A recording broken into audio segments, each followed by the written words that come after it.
How long have you wanted dreads? How long have you been waiting? For 15 years. 15 years? You've been waiting 15 years. That's a long time to be waiting.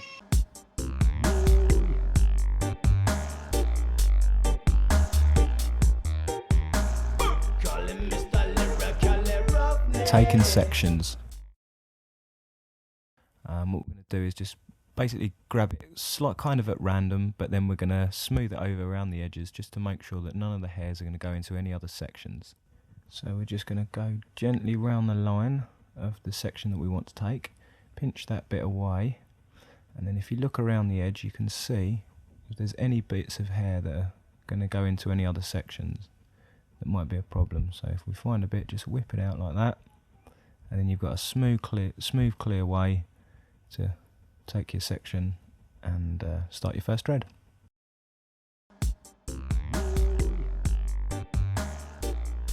Rip and twist. So for the rip and twist method, what we're going to do is just pinch it with 2 fingers and pull it apart, and that's literally all you have to do. So you're pulling the hair back down together, pulling it apart and repeating that process.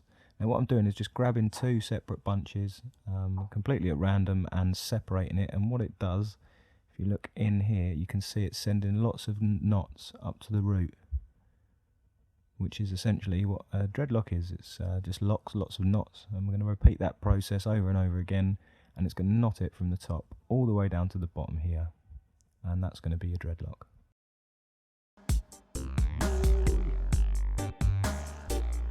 Now we're going to use the crochet hook. Okay, so if we look at the dread here, you can see around the edge of the dread there's lots of loose hairs sticking out.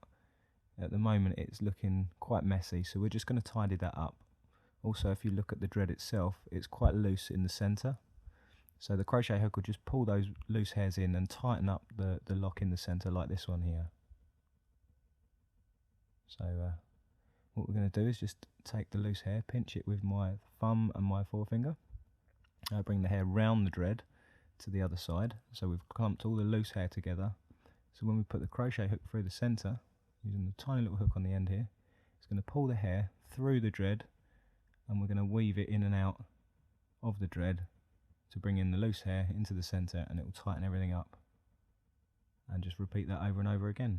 So keep twisting around the loose hair round to the other side of the dread and pull it through with the crochet hook.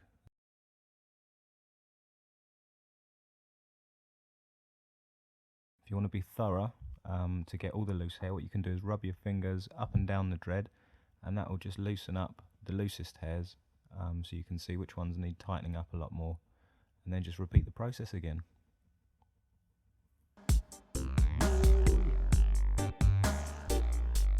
Locking the ends of the dread.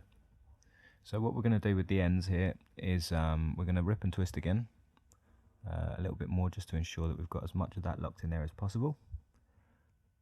Like that. Then what we're going to do is rub it together here, and what that does, it just mats up the hair at the end, so it gives the crochet hook something to grab onto when we pull it in. So we're just going to push the hair up here now and wrap it round like we did earlier, using your 2 fingers or your thumb and your finger, and just pull the hairs back into the centre of the dread to make sure that the ends of the hair are now pulling in, as well as all the hairs all the way down the dread.